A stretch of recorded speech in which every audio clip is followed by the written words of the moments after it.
Olá, gente maravilhosa! Bênçãos do nosso Senhor Deus, o Pai Todo-Poderoso. Se você não me conhece, meu nome é Elizabeth Barbosa, eu sou cristã e eu uso esse canal aqui para compartilhar alguns dos ensinamentos que eu tenho com Jesus durante as minhas orações, o meu devocional, do meu dia a dia, né, na minha caminhada com Ele. E hoje, esse vídeo aqui é um segmento ou uma sequência dos vídeos que eu estou fazendo sobre a cruz. Ontem eu falei sobre a letra C, o Cristo, C de Cristo, né? E hoje é a letra R, R de renúncia. Mas o que é a palavra renúncia?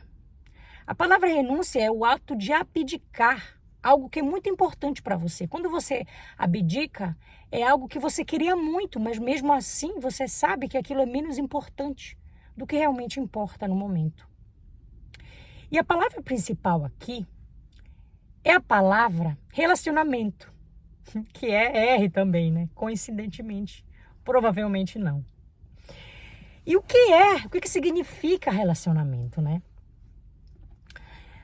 Relacionamento, a palavra relacionamento significa uma ligação afetiva, profissional ou de amizade entre pessoas que se unem com os mesmos objetivos e interesses. Inclusive, essa definição ela é uma definição sociológica e filosófica, né? Não tem nenhum fundo religioso aqui, né? Ou da Bíblia em si, né? E todo tipo de relacionamento envolve uma convivência, uma comunicação e atitudes que devem ser recíprocas, né? Interessante é a palavra reciprocidade, tá? É uma palavra muito importante aqui, por quê? Porque se não tiver reciprocidade, não há um relacionamento, né? Às vezes a gente tá em algum relacionamento que a gente diz assim, ai, fulana não faz isso, aquilo, né? Então é como se a gente estivesse se sentindo sem reciprocidade. A pessoa não está fazendo também ou atendendo às tuas necessidades, né? Basicamente é isso. Por que que a reciprocidade é importante? Porque a mutualidade, né, ou a reciprocidade traz comunhão. E uma das coisas que o feioso quer fazer é que eu e você não tenhamos comunhão. Ou seja, ele quer gerar divisão. Ele faz a mesma coisa com o nosso relacionamento com Deus. Ele quer gerar uma divisão, né? Que eu não tenha comunhão com Deus, que eu não tenha essa reciprocidade com Deus. Por falar, né, em relacionamentos, vamos dividir. Quer dizer, vamos dividir não, vamos passar nossa atenção ou voltar novamente a nossa atenção para os 2 primeiros mandamentos, né? Amar a Deus sobre todas as coisas, de todo o teu coração, de toda a tua alma, né? E com todo o teu entendimento, né? Com todas as tuas forças, né? Ou seja, basicamente está dizendo para a gente ter um relacionamento com Deus, né? E o que significa ter esse relacionamento com Deus, né? Claro que com certeza Deus, na sua infinita sabedoria, né? Ele me deu um pedacinho do que isso significa e eu vou compartilhar aqui com você, né? E eu perguntei assim para ele, né? Deus, como é esse relacionamento? Como é que eu posso fazer com que esse relacionamento seja recíproco contigo, né? E aí ele disse assim, filha minha, pense no como, quando e onde, né? Então, como é o relacionamento com Deus?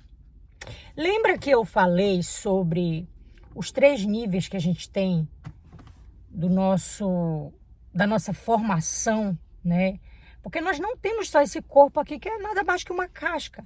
Nós também somos formados de espírito e alma, mais o corpo físico, que é o que a gente consegue ver aqui, né? E eu vou explorar um pouco justamente esses níveis, como é viver com Deus no espírito, né?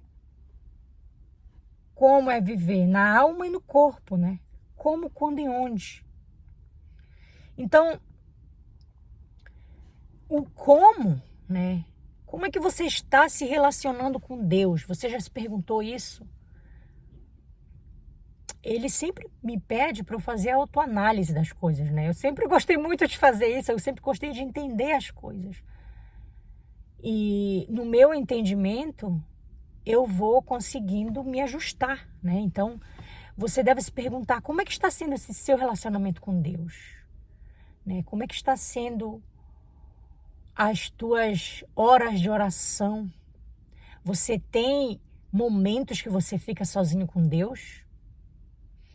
Você tem horários que você tira para falar com Ele? Não necessariamente para dobrar o teu joelho, como a gente fala, né? A Bíblia mesmo fala, né? Fecha a porta do teu quarto. Mas você pode estar em oração também, em comunicação com Ele, né? O tempo todo. Você tem um horário, você tem, né? Você tira momentos durante o dia. Você tira durante o mês um momento que você jejua. Como é que está a sua vida ou o seu relacionamento com Deus? Você tem esse relacionamento com Ele, né? E quando é que você faz isso? Você faz isso o tempo todo? Ou você tem, né, momentos que você tem relacionamento com Ele, né? É só no domingo, quando você vai para a igreja? Você tem esse relacionamento com Ele o tempo todo, 24 horas no dia? Você acorda pensando em Deus? Você já acorda falando com Ele, né? Ou você só lembra quando você olha para sua Bíblia? Você tem uma Bíblia, que é a palavra de Deus, né? Você só chama a Deus, né? Quando você precisa de ajuda, né? É tipo aquele amigo. Eu não vou entrar muito no relacionamento com o teu irmão, né? Com o próximo, porque é o nosso próximo tópico, né? Mas quando você tem um amigo que... Quantas vezes a gente, às vezes, conhece uma pessoa, ela só liga pra gente quando ela precisa de alguma coisa, né? E onde é que está esse relacionamento? Esse relacionamento está somente no teu espírito? Você só vai na igreja, sei lá, dia de domingo? Está só na sua alma? Você só ora quando você precisa? Né? Ou está só no seu corpo? Se está no seu corpo. Geralmente, quando não tem alma ou espírito, nenhum nem outro, né? Não aparece no corpo, porque o corpo ele é o templo do espírito. Então, ele é um reflexo do que está no corpo e na alma, né? E o que é viver no espírito, né? Que a gente escuta falar. O que é viver no espírito? Viver no espírito é um conceito bíblico que se refere a viver de acordo com a orientação do Espírito Santo, né? A carne, ela passa a ficar em segundo plano e você passa a fazer e a viver de acordo com o que o Espírito Santo te fala, porque você está em comunicação constante com ele. Lá em Gálatas 5,16 diz assim: andai em espírito e não cumprireis a concupiscência da carne. O que é a palavra concupiscência, Elizabeth? Concupiscência é desejar algo intensamente, né? Então, o que está querendo dizer aqui? Que você deve andar no espírito e não seguir, né, o que a carne quer fazer. Mesmo que você tenha um desejo intenso de fazer aquilo. Continueis no espírito. Ou seja, você vai estar abdicando, renunciando a algo que você quer muito, mas você sabe que não é certo fazer. E como é que isso aparece na alma, né? Como é que isso aparece no teu nível de alma? É justamente, né, esse relacionamento com Deus, né? É você abdicar de você querer muito fazer alguma coisa, teu coração ama fazer aquilo, mas Deus disse assim para ti, minha filha, não faça. Você é obediente, né? Por obediência e amor a Deus, você não faz, né? E lá na alma, que é justamente, né, o nosso mental, tá? E o nosso emocional, é onde estão as tuas crenças e as tuas emoções, né? Tudo aquilo que você gosta vai se apresentar nesse nível. Então, por isso que a Bíblia fala dos frutos do Espírito. Porque quando você vive no Espírito, né? Os frutos não, o fruto. É como se o teu espírito fosse a árvore e ele desse um fruto que contém várias camadas, né? Assim como um fruto contém a semente, a casca, a polpa, né? Aquele galinho. Assim o fruto do Espírito, ele traz vários sentimentos contigo, né? Ele te traz sabedoria, ele te traz calma, ele te traz amor, né? Então, tudo isso vai transparecer na tua alma, o que vai transparecer também nas tuas crenças, né? Naquilo que você acredita ser certo e errado. Você simplesmente sabe, ele vai te dar sabedoria, ele vai te dar discernimento para você saber o que é certo ou errado. Quando você tem esse relacionamento de intimidade com Deus. Lá em Mateus 16, 26, diz assim, que aproveita o homem ganhar o mundo inteiro se perder a sua alma. Ou seja, eu vou abrir um parênteses aqui para dizer que esses 3 níveis, tá? Nesses 3 níveis, eu tô com um band-aid no dedo aqui. Nós temos o espírito, a alma e o corpo, né? Ainda bem que eu tô com esse band-aid porque, né, diferencia. Imagina que o dedo que tá com band-aid é a nossa alma, né? Então, quando o corpo físico decaiu com o primeiro pecado, tá? Essa alma aqui onde está, lembra? A mente e as emoções passou a conhecer o que era mal também. Antes, o homem sendo somente feito à semelhança de Deus, né? Ele tinha conhecimento das coisas boas somente.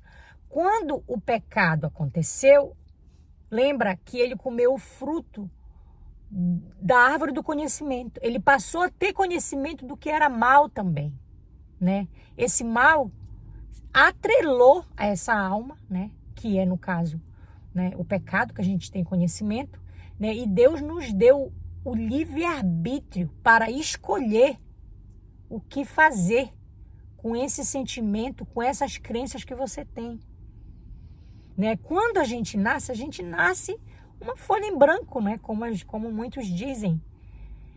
E no decorrer da nossa vida, como essa vida acontece, né? A psicologia explica, né? Que é onde os traumas nascem.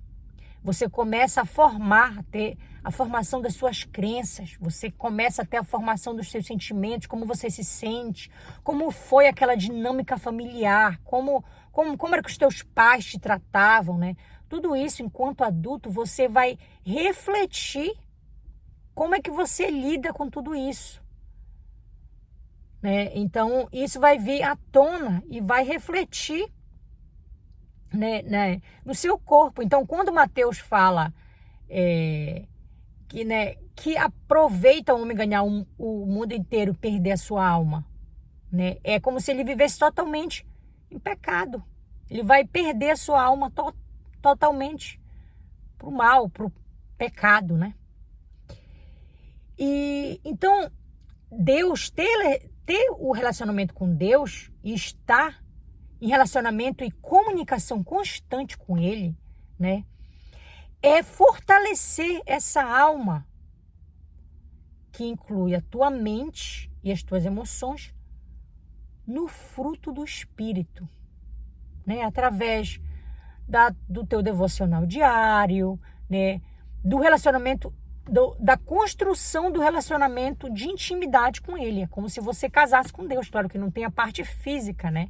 Não no sentido que a gente conhece, mas é a construção desse relacionamento íntimo com Deus, né? Para que essa alma ela possa ser transformada e seja direcionada. Então, esse corpo, ele vai refletir esse nível espírito e alma, né? Ele vai refletir em como você se veste, em como você fala com os outros, né? E vai refletir como é que você encara, né, a vida. Você é uma pessoa que você tem mais alegria ou não, né? Você é uma pessoa que você faz algo que tem que ser feito porque Deus falou para você fazer, não porque você queria fazer. Quantas vezes a gente deixou de fazer algo, né, que Deus nos disse para fazer, mas a gente não fez porque por alguma razão, né, a alma talvez não estivesse inteiramente, né, nesse relacionamento de intimidade com Deus, né? E é uma coisa que está em construção o tempo todo, né? Não vim aqui para apontar dedos para ninguém, né? Se tiver que apontar dedo em alguém, vai ser assim. Porque a gente tem muita coisa para trabalhar na gente, né?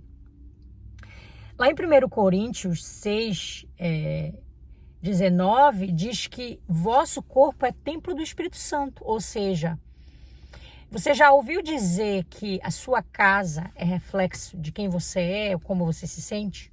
A mesma coisa. O nosso corpo é templo do Espírito Santo. Então, quando o Espírito Santo mora na gente, ele começa a transformar o nosso coração. E a gente vai deixando as coisas que o Espírito Santo não gosta, né? Porque é ele que está morando ali agora, né? Não que nós não tenhamos mais vontades, ou a gente não sinta mais prazer em comer algo, por exemplo, né? Mas ele vai dando direcionamento, ele vai tirando o que não nos faz bem mais, né? Algumas pessoas deixam de fumar, algumas pessoas deixam de beber, né? Então, por isso que é bom, às vezes, a gente, abrindo um parênteses aqui, né? Tem gente que diz assim, eu vou para a igreja quando eu parar de beber. Não. Se você... quando que você não esteja, né, alcoolizado, que você não esteja, né, de uma forma que você não vá brigar com ninguém, agredir ninguém, né? Você, naquele dia, não bebeu, né? Depois que eu parar de beber, aí eu vou começar a ir para a igreja. Não, se você ainda tem aquele vício, né, por exemplo, fumar, vá para a igreja. Vá mesmo assim, vem como estás, né? E com o tempo Deus vai transformando o teu coração e vai falando contigo para que você deixe as coisas que não te fazem bem, né? Até por força mesmo de não fazer bem pro seu corpo, né? Porque o Espírito Santo também, ele cuida da casa dele, né? Assim como você cuida da sua casa, ele também vai cuidar da casa dele. Então, ele vai dizendo, olha, isso aqui é bom, isso aqui não é. Né? Então, o relacionamento, em geral, tá? Tanto o relacionamento com Deus, quanto o relacionamento com teu irmão, com o outro, né? Voltando à palavra reciprocidade que eu falei antes, ela vai requerir, né? Ela vai pedir essa reciprocidade, né? Depois de tudo isso que eu falei sobre o relacionamento com Deus, é importante também você pensar como é que está o teu relacionamento com Deus em relação a essa reciprocidade. Você tira um tempo para só escutar a Deus, ou quando você ora é só para pedir? Você não escuta, ou você só fala, depois que você para de falar, você levanta e vai embora. Não dá nem 5 minutos para o Espírito Santo para ele falar contigo. Né? Você usa, né, essa reciprocidade de ouvir o Espírito Santo. Você fala com o Espírito Santo no sentido de apresentar os seus problemas sem pedir, né? Porque a gente tem até da maneira, né, que às vezes a gente não é porque a gente não sabe, não é porque a gente faz da maneira errada. A gente não faz às vezes da maneira certa porque a gente não sabe o certo. A gente faz do jeito que a gente sabe. Né? Quando você ora, você só chega pedindo, ou você diz assim, Deus, por exemplo, né? Deus, eu tô com esse problema lá no meu trabalho e a minha chefa, eu tenho me sentindo muito, muito triste com relação à situação que está acontecendo com a minha chefa. O jeito que ela está me tratando. Eu estou me sentindo assim. Você está apresentando a situação para Deus. Você está falando. Você não está pedindo nada para Ele. Uma coisa é você falar. Outra coisa é você pedir, chegar lá na sua oração. Deus Pai Todo-Poderoso, me livra dessa situação, porque... Às vezes você está nessa situação por alguma lição que você tem que passar. Então você não está né, pedindo para ele nada, você está simplesmente chegando e falando com o Espírito Santo. Então tem uma diferença entre pedir, né, e apresentar, falar, se comunicar, né? E se você for pensar, né, o ouvir, o falar, o cheirar, o ver, o tocar, são os seus 5 sentidos. É como você interage com o seu ambiente, né? Apesar de não ser visual na maioria das vezes, né? A gente não tem a gente tem o nosso relacionamento íntimo com Deus, mas a gente não vê ele, né? Mas os outros sentidos estão lá, né? Há pessoas que têm visões, inclusive, né? E o cheirar, né? Não sei se alguém já experienciou aqui, mas eu já tive experiências de sentir cheiro de flores, né? Durante as orações, eu senti um cheiro suave, né? E acredito eu que o oposto também é real, né? Eu já vi alguns testemunhos de pessoas falando, inclusive, que sentem um cheiro de cigarro, né? Quando tem algum espírito por perto, por exemplo, né? Um espírito do feioso. Então, o relacionamento com Deus é isso. Como é que está o teu relacionamento com Ele? Como é que está essa questão da reciprocidade, essa comunhão com Deus, né? Isso é ter intimidade com Deus.